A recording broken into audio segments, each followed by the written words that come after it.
पोषण पौधों में पोषण वाला पाठ पढ़ा रहे थे, पूरा पाठ पढ़ा चुके थे। बस ये बचा था कि कुछ पौधे ऐसे होते हैं जो कीटों का भक्षण करते हैं। ऐसे पौधे जो कीटों को खा लेते हैं, क्या विश्वास हो रहा है कि पौधे कीड़ों को खा लेंगे? नहीं हो रहा है ना, लेकिन किताब में लिखा है तो सही ही होगा। अब आज इस कीट भक्षी पौधे के बारे में बताएंगे कि ये पौधे कीटों को कैसे खाते हैं। पौधों के मुख तो है नहीं, तो कैसे खाएंगे? कुछ इनके विशेष रचनाएं बनी होंगी जैसे ये, जिससे ये कीटों को खाते हैं। तो ऐसे पौधे जो ऐसी जमीन में पाए जाते हैं जिस जमीन में नाइट्रोजन की कमी होती है, और नाइट्रोजन क्या होता है? मुख्य पोषक तत्व होता है पौधों के लिए। तो जिस जमीन में नाइट्रोजन की कमी होगी यानी वहाँ पे उर्वरा शक्ति कम है, तो उस नाइट्रोजन की कमी को पूरा करने के लिए पौधे कीटों का भक्षण करते हैं, और ऐसे पौधों को कीट भक्षी पौधे कहते हैं। ये कई होते हैं, जैसे नेपेंथीज है, वीनस फ्लाईट्रेप है, और ड्रासेरा है, डायोनिया है।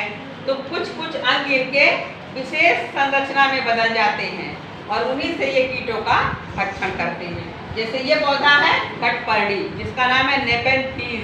क्या नाम है? नेपेंथीज। और इनकी विशेषता क्या है कि ये ऐसी जगह पाए जाते हैं जिस भूमि में नाइट्रोजन की कमी होती है। इसमें पौधों की पत्तियां जो है वो ऐसे घड़े के आकार में बदल जाती हैं। यहाँ पे पौधा ये टहनी से लगा हुआ है, पूरा नहीं बना है, और ये पत्तियां ऐसे घड़े के आकार में बदल गई।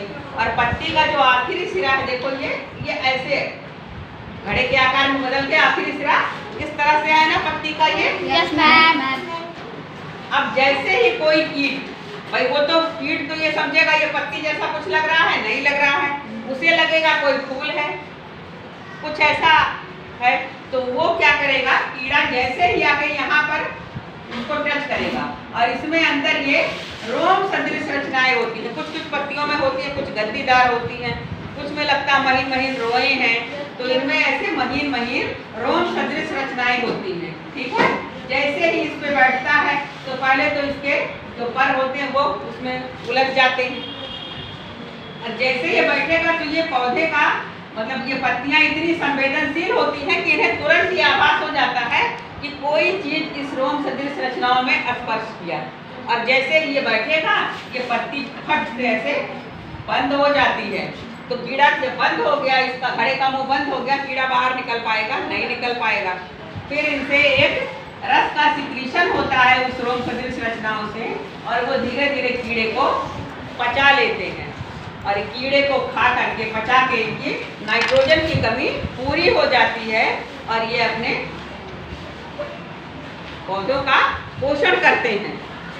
इनमें परिश्रम होता है, भोजन बनाते हैं, मगर नाइट्रोजन की कमी पूरा करने के लिए इन्हें कीटों का भक्षण करना पड़ता है। तो इस तरह के पौधों को हम क्या कहते हैं? जिनकी पत्तियां घड़े का रूप ले लेती हैं, उन्हें घटपर्णी, और इस तरह के पौधों को कीट भक्षी पौधे कहते हैं।